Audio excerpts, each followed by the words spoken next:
સાંપ્રત સમયમાં મોબાઈલ એક આવશ્યક વસ્તુ બની ગઈ છે, આપણા જીવનનો એક હિસ્સો બની ગઈ છે. પરંતુ નાના બાળકો પણ હવે મોબાઈલ વગર નથી રહી શકતા. સૂતા સમયે, જમવા સમયે પણ હવે બાળકોને મોબાઈલ જાણે ફરજિયાત બની ગયો છે. અને વાલીઓ પણ તેને બેરોકટોક મોબાઈલ આપી દેતા હોય છે અથવા જીદના કારણે મોબાઈલ આપી દેતા હોય છે. પરંતુ આ બાબતથી તેઓ ક્યાંક અજાણ હશે કે આવું કરવાથી બાળક મોબાઈલ સ્ક્રીન પર વધુ સમય વિતાવે છે અને તે તેના માટે ખૂબ જ હાનિકારક છે. બાળકોના કુમળા માનસ પર વધુ પડતી સ્ક્રીન જોવાનું જો ભારણ આવે તો તેના માનસિક વિકાસ સહિતની ગંભીર અસરો જોવા મળે છે. ત્યારે જુઓ શું કહે છે ડોક્ટર સપ્તકના આ વિશેષ અહેવાલમાં. અબતક સાથેની વાતચીતમાં ડોક્ટર પ્રદીપ દલસાણીયા જણાવે છે કે નાના બાળકો જો વધુ સમય સ્ક્રીન પર પસાર કરે તો તેના માનસિક સ્વાસ્થ્ય માટે તે ખૂબ જ હાનિકારક છે. તેનો માનસિક વિકાસ પણ ધીમો થઈ જાય છે તથા બાળકોમાં ચીડિયાપણું, વાતચીત ઓછી કરવી, મોબાઈલ એડિક્શન થવા જેવી બાબતો હાલ જોવા મળી રહી છે. હું ડોક્ટર પ્રદીપ દલસાણીયા, ઈશા ન્યુરોસાઇકેટ્રિક ક્લિનિક રાજકોટ. હું મનોચિકિત્સક એટલે કે સાયકેટ્રિસ્ટ ડૉક્ટર છું. આજકાલ એવું સામાન્યપણે જોવા મળે છે કે નાના છોકરાઓ જેમ કે 0 થી 10 વર્ષની ઉંમરના હોય તો આપણે એને જોઈએ તો એના હાથમાં મોબાઈલ હોય અને મોબાઈલમાં કંઈક ને કંઈક એક્ટિવિટી કરતા હોય છે. તો આજકાલ બાળકોમાં ખાસ કરીને નાની વયથી જ મોબાઈલનું વધુ પડતું પ્રમાણ જોવા મળે છે અને ધીમે ધીમે મોટા થાય એટલે વધારે પડતા મોબાઈલનો વપરાશ કરવા માંડતા હોય છે. નાના છોકરાઓ અને આને લીધે શારીરિક અને માનસિક સમસ્યાઓ આજકાલ ખૂબ જ પ્રમાણમાં ઉછાળો જોવા મળ્યો છે. શારીરિક બીમારી એટલે કે વજનમાં સતત વધારો થવો, આંખના નંબર વહેલી ઉંમરમાં આપણે આજકાલ જોતા હોય છે કે નાની ઉંમરના બાળકોના ચશ્માનું પ્રમાણ આવવા માંડ્યું છે. તો આંખના નંબરમાં ખૂબ વધારો થાય છે. માનસિક તકલીફોમાં જેમ કે બાળક પાસેથી ફોન લઈ લેવામાં આવે તો એ ચીડિયો થઈ જાય, ગુસ્સો થઈ જાય, એનું સતત મોબાઈલમાં ધ્યાન હોવાને લીધે એ ફેમિલી સાથે કે એના મિત્રો સાથે બહાર જવાનું ટાળે છે, વાતચીત કરવાનું ઓછું કરે છે, આઇસોલેટેડ થઈ જાય છે, એક જ જગ્યાએ લાંબા સમય સુધી બેઠા રહે છે અને સતત મોબાઈલની અંદર ગેમ્સ અને ઘણા બધા વિડીયોઝ ખાસ કરીને ઇન્સ્ટાગ્રામ રીલ્સ એ જોયા રાખતા હોય છે. આ જે કેસો છે જેને આપણે મોબાઈલ એડિક્શન, ગેમિંગ એડિક્શન કે ઇન્ટરનેટ એડિક્શન, ખાસ કરીને 2018માં રિસન્ટલી WHO એટલે કે વર્લ્ડ હેલ્થ ઓર્ગેનાઇઝેશને એક નવી ટર્મ આપી, જેમાં ગેમિંગ એડિક્શન અને ડી એડિક્શન્સ, મોબાઈલ ડી એડિક્શન્સ એવી બે એક ટર્મ આપી છે. એ પાછળનું કારણ મગજની અંદર ડોપામાઇન નામનું એક રસાયણ હોય છે. એ એન્જોયમેન્ટ એટલે કે સતત મજા હોય એના માટે જવાબદાર હોય છે. હવે જ્યારે બાળક ગેમ રમતો હોય ત્યારે એને સતત એ વસ્તુમાં મજા આવતી હોય છે, એટલે મગજની અંદર ડોપામાઇન નામના જે રસાયણ છે એનો સતત વધારો થતો હોય છે. એટલે એ પ્લેઝર એક્ટિવિટી માટે સતત ને સતત ગેમ્સ અથવા મોબાઈલની રીલ્સ જોયા રાખતા હોય છે. બાળકોમાં વ્યસન થઈ ગયું છે એટલે કે ગેમનું વ્યસન થઈ ગયું છે અથવા મોબાઈલનું વ્યસન થઈ ગયું છે, એ આપણે કઈ રીતે ખબર પડે? તો એના અમુક લક્ષણો હોય છે કે જો બાળક કન્ટિન્યુ આખો દિવસ મોટાભાગનો સમય મોબાઈલમાં જ પસાર કરતો હોય છે, સતત ગેમ્સ રમ્યા રાખતો હોય છે, બાળક ખોટું બોલવાનું ચાલુ કરે એટલે આપણે એને પૂછીએ કે તમે કેટલી વખત ગેમ રમો, કેટલી કલાક ગેમ રમી છે, તો બાળક એવું કહે છે કે હું સાવ ઓછું રમ્યો, સાવ એકાદ કલાક ગેમ રમ્યો છું. બાળકના સ્વભાવમાં એટલે કે એના વર્તનમાં ફેરફાર થવા માંડે છે. બાળક ચીડચીડિયું થઈ જાય છે, ગુસ્સો આવવા માંડે છે, વડીલો સાથે વાત કરવાનું ઓછું કરી દે છે અને જો એની પાસેથી મોબાઈલ ફોન લઈ લેવામાં આવે તો ખૂબ જ ગુસ્સો કરવા માંડે છે અને ઘણી વખત તો એ ગુસ્સામાં મોબાઈલને તોડી દે છે, ફેંકી દે છે. આ ઉપરાંત એના અભ્યાસમાં ધ્યાન ઓછું રહે છે એટલે કે એનું એકેડેમિક પરફોર્મન્સ છે ધીમે ધીમે ઓછું થતું જતું હોય છે. આપણે બાળકોને ફોન તો આપી દેતા હોઈએ છીએ, પણ આપણે ફોનમાં શું જોવું એ આપણે એને શીખવતા નથી હોતા. એટલે બાળક એને જે આવે છે અથવા એને જેમાં મજા આવે છે એ કોઈ પણ જાતનું એટલું પણ હિતકારક કન્ટેન્ટ ન હોય તો પણ એ જોવા મળે છે અને પછી એ ધીમે એમાં ઊંડા ઉતરતા જાય છે. એટલે અગત્યની વસ્તુ તો એ છે કે તમે જો બાળકોને બને ત્યાં સુધી ફોન એક ટાઈમ લિમિટ નક્કી કરી દો કે આટલા ટાઈમ માટે જ લેવાનો ફોન, અને એમાં શું જોવું એ નાના છોકરાઓને તો ખબર ના હોય. એટલે વાલીની એઝ અ પેરેન્ટ્સ એ ફરજ બને છે કે એમાં શું જોવું અને શું ન જોવું. જો આપણે બાળકને શીખવાડીએ તો બાળક એ દિશામાં આગળ વધે. આજકાલ એટલું સારું કન્ટેન્ટ પણ મોબાઈલની અંદર હોય છે, જેમ કે ઘણી બધી એવી ગેમ્સ હોય છે જે આઈક્યુને ઇમ્પ્રુવમેન્ટ કરતી હોય છે. ઘણા મોરલ્સ વેલ્યુ વધારે એવા વિડીયો હોય છે. તો એવા વિડીયોઝ આપણે બાળકોને આપણે પહેલાં એઝ અ પેરેન્ટ્સ આપણે જોવા જોઈએ, પછી બાળકોને આપણે એના માટે પ્રેરિત કરવા જોઈએ. જો બાળકોને આમ કરવામાં ન આવે તો બાળક મોબાઈલમાં આવતું કોઈ પણ કન્ટેન્ટ એ જોવા મળતું હોય છે. એટલે વાલીની અહીંયા ખૂબ જ તકેદારી રાખવી જોઈએ. આપણે મોબાઈલ ફોનનો ઉપયોગ જનરલી જોતા હોય તો બાળકને ચૂપ કરાવવા માટે, અથવા આપણે ઘણી વખત મધર હોય એ જ્યારે રસોઈ બનાવતી હોય અથવા કંઈ બીજી એક્ટિવિટી ઘરની કરતી હોય ત્યારે બાળકને મોબાઈલ આપી દઈએ એટલે બાળક શાંતિથી થોડી વાર બેસી જતો હોય છે. એટલે એવી રીતે ધીમે ધીમે આપણે જ એને મોબાઈલ ફોન સામેથી આપી દેતા હોય છે. એવું ખરેખર ન કરવું જોઈએ. બાળકોને એક ટાઈમ લિમિટ નક્કી કરવી જોઈએ, ત્યારે જ ફોન આપવો જોઈએ. બાકી એક કન્ડિશનિંગ થઈ જતી હોય. કન્ડિશનિંગ એટલે શું કે બાળકને ખબર પડી જાય કે હું રડીશ ને તો મને પપ્પા કે મમ્મી ફોન આપશે, એટલે બાળકને જ્યારે ફોન જોતો હોય ને ત્યારે રડવા મળે છે અને એને ચૂપ કરવા માટે આપણે મોબાઈલ ફોન આપી દેતા હોય છે. તો આ વસ્તુ ન કરવી જોઈએ, કન્ડિશનિંગ ન બનવી જોઈએ. એટલે બાળક મોબાઈલ ફોનથી દૂર કરવા માટે આપણે એની સાથે એઝ અ પેરેન્ટ્સ સમય પસાર કરવો જોઈએ, બાળકને ગાર્ડનમાં લઈ જવા જોઈએ, બાળકને બહારની દુનિયા બતાવવી જોઈએ. જો આમ કરવામાં આવે તો બાળક મોબાઈલથી દૂર રહેશે અથવા એક લિમિટ પૂરતો જ ઉપયોગ કરશે. પરંતુ આપણે ઘણી વખત જોઈએ છીએ કે ઘરમાં પેરેન્ટ્સ પણ મોબાઈલ ફોન લઈને બેસી જતા હોય છે. બાળક એવું છે કે જે જોવે એ કરે છે. એટલે જો બાળક તેના પેરેન્ટ્સ પણ મોબાઈલ ફોનમાં આખો દિવસ પડ્યા રહીએ તો બાળક એ જ જોઈએ અને એ પણ એનું અનુકરણ કરતો હોય છે. એટલે એઝ અ પેરેન્ટ્સ આપણી પણ એ ફરજ બને છે કે આપણે ઘરે હોય ત્યારે બને ત્યાં સુધી ફોનનો જરૂર પૂરતો જ ઉપયોગ કરીએ, તો જ આપણા બાળકો એ આપણામાંથી શીખશે. મેડિકલમાં જો બાળકને વ્યસન થઈ ગયું હોય અથવા ગેમિંગ એડિક્શન થઈ ગયું હોય, ઇન્ટરનેટ એડિક્શન થઈ ગયું હોય કે બાળક વધારે પડતો ફોનનો ઉપયોગ કરતો હોય, એઝ અ પેરેન્ટ્સ જો એના લક્ષણો દેખાય, એના લક્ષણો જેમ કે બાળકને જો બાળક પાસેથી ફોન લઈએ તો ગુસ્સો કરવા માંડે, એનો સ્વભાવ ચીડચીડિયો થઈ જાય, મોબાઈલ વગેરે રહી ન શકે, સતત ને સતત એમાં જ પડ્યો રહીએ, લોકો સાથે વાતચીત કરવાનું ઓછું કરી દઈએ, ઘરની બહાર જવાનું ઓછું કરી દઈએ, જો આવા લક્ષણો હોય તો આપણે એવું કહી શકીએ કે બાળકને મોબાઈલનું વ્યસન થઈ રહ્યું છે અથવા વ્યસન થઈ ગયું છે. તો આવી સિચ્યુએશનમાં એઝ અ પેરેન્ટ્સ સાયકોલોજિસ્ટ અથવા સાયકાટ્રિસ્ટ ડોક્ટર પાસે જઈ અને કાઉન્સેલિંગ કરવું જોઈએ, એ ખૂબ અગત્યનું છે. અબ તક સાથેની વાતચીતમાં ડોક્ટર વિશાલ ભટ્ટ જણાવે છે કે અત્યારના સમયમાં નાના બાળકોનો એવરેજ સ્ક્રીન ટાઈમ 6 થી 8 કલાકનો થઈ ચૂક્યો છે, જે ખૂબ જ ગંભીર બાબત ગણાવી શકાય. તથા માતા પિતાએ પણ આ બાબતે સજાગ થવું ખૂબ જરૂરી બન્યું છે, નહીતર બાળકોમાં નાનપણથી જ ખૂબ ગંભીર માનસિક બીમારીઓ થઈ શકે છે. હું doctor Vishal Bhatt, MD, psychiatry, મનોચિકિત્સક, beautiful mind clinic, unicorn plaza, Panchnath હોસ્પિટલની સામે, રાજકોટ.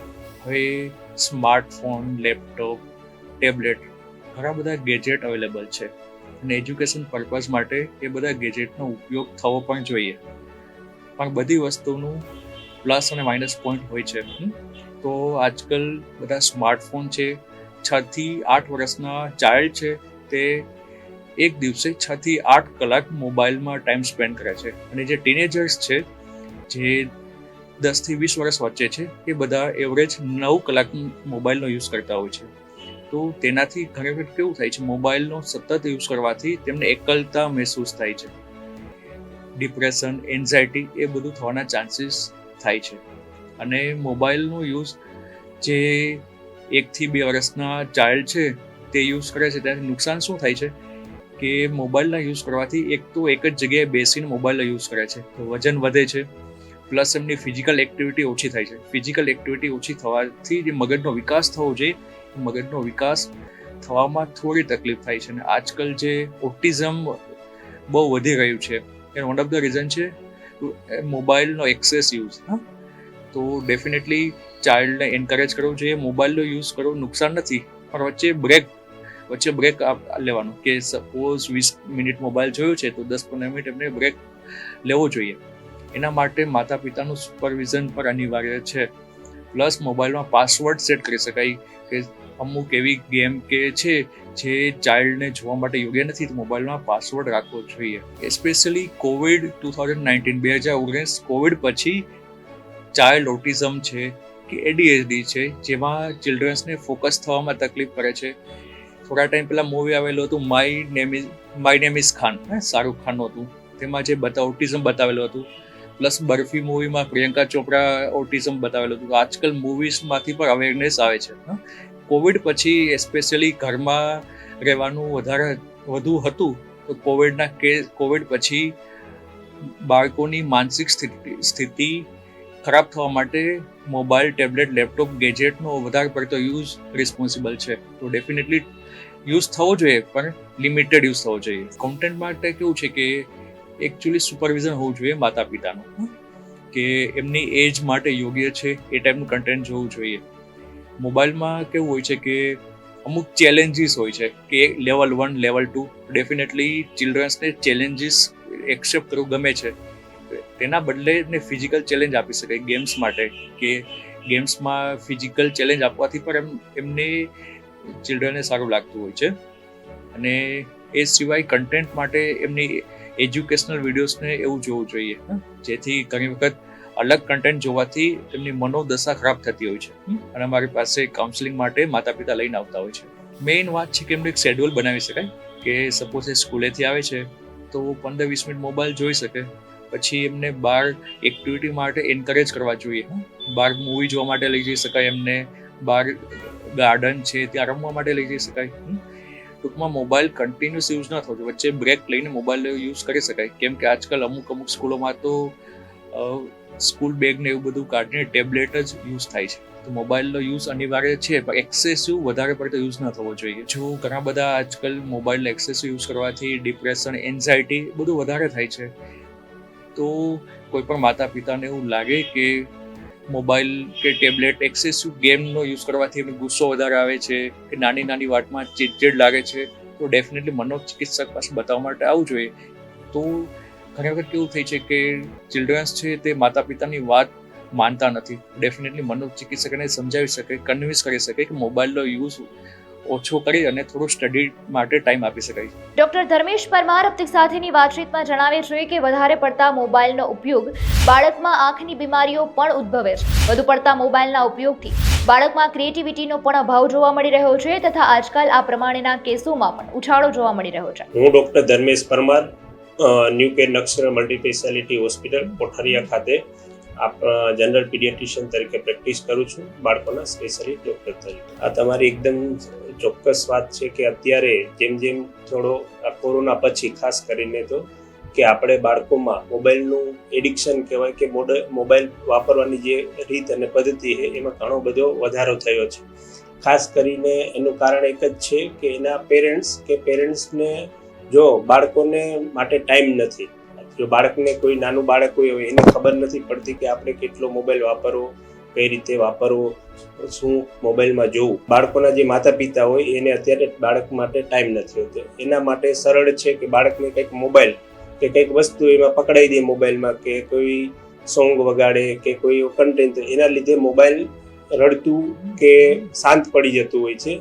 તો એના ખાસ કરીને એના જે પેરેન્ટ્સ કહેવાય એના લીધે જ અત્યારે બાળકમાં મોબાઈલનો વપરાશ વધ્યો છે. ખાસ કરીને જો માનસિક ખામીઓ વિશે તો આપણે ડૉક્ટર પ્રદીપ સાહેબે બધું તમને જે વિસ્તારથી જણાવ્યું એ રીતના એ તો થાય જ છે. સાથે સાથે એને શારીરિક કે જે કહેવાય કે અત્યારે મોબાઈલ વાપરે છે એના લીધે બાળક આઉટડોર ગેમ રમી નથી શકતો.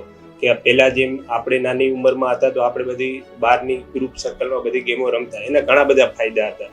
જેવી રીતના આપણે એક સોશિયલ સર્કલ થાય તો સોશિયલ ડેવલપમેન્ટ થાય, એવી રીતના જે આઉટડોર ગેમ્સના કે જે વાતાવરણના જે ઇફેક્ટ હોય એ હવે ઘટી ગઈ છે. એના કારણે શું થાય કે એને એલર્જીની અત્યારે સમસ્યાઓ વધી ગઈ છે. પહેલાં કરતાં એલર્જીના કેસો વધી ગયા છે. પહેલાં કરતાં હવે બાળકોનું જે કહેવાય ને કે ક્રિએટિવિટી એ ઘટી ગઈ છે. કેમ કે મોબાઈલમાં એક જ ટાઈપના અને એમાં ક્રિએટિવિટી કે એ નથી હોતું. એટલે એક ટાઈપના જે કન્ટેન્ટ જોવે એના લીધે બાળકનું જે શારીરિક વિકાસ નથી થતો, એના લીધે શરીરની ઇમ્યુનિટી ઘટી ગઈ છે. ખાસ કરીને કોરોનામાં આપણે બહુ શબ્દ વાપરતા કે ઇમ્યુનિટી ઓછી છે. એનું કારણ એ જ છે કે એક આઉટડોર ગેમ્સ હવે ઓછી થઈ ગઈ છે. એના લીધે બાળક છે એ બધી વાતાવરણને એટલા ઇફેક્ટમાં નથી આવતું. એના લીધે વજન વધારાનું જે કહેવાય ઓબેસિટી, એનો ખાસ કરીને બહુ વધારો થયો છે. બીજી વસ્તુ કહેવાય કે એને આંખના વિઝન, ખાસ કરીને બાળકને આંખનું વિઝન હવે પહેલાં કરતાં ઘણા એના કેસોમાં વધારો થયો છે. કેમ કે અત્યારે બાળકને મોબાઈલમાં અત્યારે જે બ્રાઇટનેસ કહેવાય, આપણે કેટલું બ્રાઇટનેસ રાખવું, કેટલું નહીં રાખવું. ખાસ કરીને આ જે કાનના કહેવાય કે આપણે હિયરિંગ પ્રોબ્લેમ પણ ચાલુ થયા છે. કેમ કે એમાં અત્યારે બાળકને ડિસ્ટર્બ એક સાથે 3-4 બાળકો હોય તો એક બાળકને એક મોબાઈલમાં વાપરતો હોય તો એમાં કંઈક અલગ કન્ટેન્ટ બીજા બાળકને બીજું જોવું હોય તો વાલીઓ એને ઇયરફોન લઈ દે છે. એના લીધે એને જે હિયરિંગ પ્રોબ્લેમ છે એ પણ ઘણા બધા ચાલુ થયા છે. આંખમાં ખાસ કરીને એનું જે ડિસ્ટન્સ હોય, આપણે કહેવાય ને કે આપણે મોબાઈલ હોય તો મિનિમમ 16 થી 18 ઇંચ એટલે કે 1.5 થી 1.5 ફૂટ તો હોવું જ જોઈએ. હવે એ બાળકોમાં નથી હોતું. બાળકો સૂતા જોતા હોય છે, ઊંઘ મતલબ હાથમાં રાખીને સૂઈ જાય છે. આ તો એના લીધે જે ડિસ્ટન્સ ઘટ્યું છે ખાસ કરીને એ ઇફેક્ટ કરે. અને જો બાળકના ડૉક્ટર તરીકે હું તો એ જ સલાહ આપું છું અને આપણે ગાઈડલાઈન પણ છે કે 2 વર્ષ સુધી તો બાળકને નો મતલબ સ્ક્રીન ટાઈમ, જે આપણે જે બાળકને ગમે તે કમ્પ્યુટર હોય, લેપટોપ હોય કે મોબાઈલ હોય એને જે સ્ક્રીન સામે બેસીને જે જોવે એને અમારી ભાષામાં સ્ક્રીન ટાઈમ કહેવાય. 2 વર્ષના બાળક માટે કોઈ સ્ક્રીન ટાઈમ નથી. 2 વર્ષથી 5 વર્ષના બાળક માટે એ પણ વાલીના ઓબ્ઝર્વેશનમાં મેક્સિમમ 30 મિનિટથી વધારે બાળકને મોબાઈલ કે કશું ના આપવું. 5 વર્ષ ઉપરના બાળકો હોય એના માટે છે કે આપણે ગુડ ટાઈમ ને બેડ ટાઈમ. જો અત્યારે કોરોના કાળમાં આપણે જોયું છે કે એવું નથી કે મોબાઈલના ગેરફાયદા છે, ઘણા બધા ફાયદા પણ છે.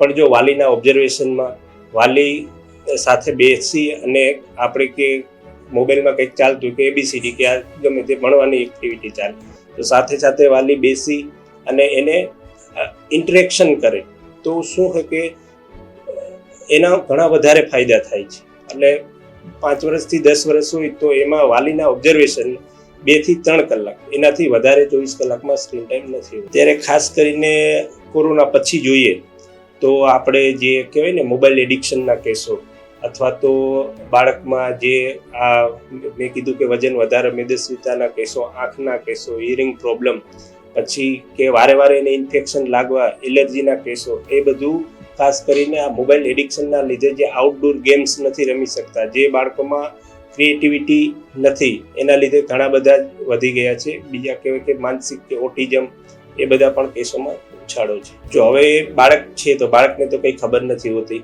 જે બાળક મોબાઈલ યુઝ કરવાનું શીખે એ વાલીઓમાંથી જ શીખે. એટલે ખાસ કરીને વાલીઓને કે બાળકની સામે મોબાઈલ યુઝ ના કરવો, કેમ કે વાલીઓ જો એના મોબાઈલ યુઝ કરતા હોય તો એને જોઈને જ બાળક શીખવાના છે. વાલીઓને ખાસ કરીને બાળક માટે આઉટડોર્સ ગેમ છે એના માટે ટાઈમ કાઢીને બાળકને બહાર લઈ જઈ રમવાની જે એક્ટિવિટી છે, ગ્રુપ સર્કલમાં જે એક્ટિવિટી છે એના માટે પ્રેરિત કરવા જોઈએ. મોબાઈલની જગ્યાએ બીજી કોઈ એક્ટિવિટી છે કે રીડિંગ છે કે મતલબ ગેમ્સ છે, મ્યુઝિક છે, એમાં પણ એને ઇન્ટરેસ્ટ આપવા માટે એ બધું પણ થોડું એક્ટિવિટી કરવી જોઈએ. આ બધું વાલીઓ કરશે તો પછી એને જોઈને બાળકો ઓટોમેટિક. તો જે પ્રમાણે તમે જોયું એ પ્રમાણે હાલ બાળકોના માનસિક સ્વાસ્થ્યને લગતા કેસોમાં ઉછાળો આવ્યો છે. તેનું કારણ ક્યાંક ને ક્યાંક મોબાઈલનો વધુ પડતો ઉપયોગ છે અને માતા પિતાએ પણ બાળકોને સાચી રાહ બતાવી અને તેના ગ્રોથ માટેની જવાબદારી લેવી જોઈએ. કેમેરા પર્સન જુનેદ જાફાઈ સાથે રિપોર્ટર દેવાંશ બખતરિયા, અબ તક ચેનલ, રાજકોટ.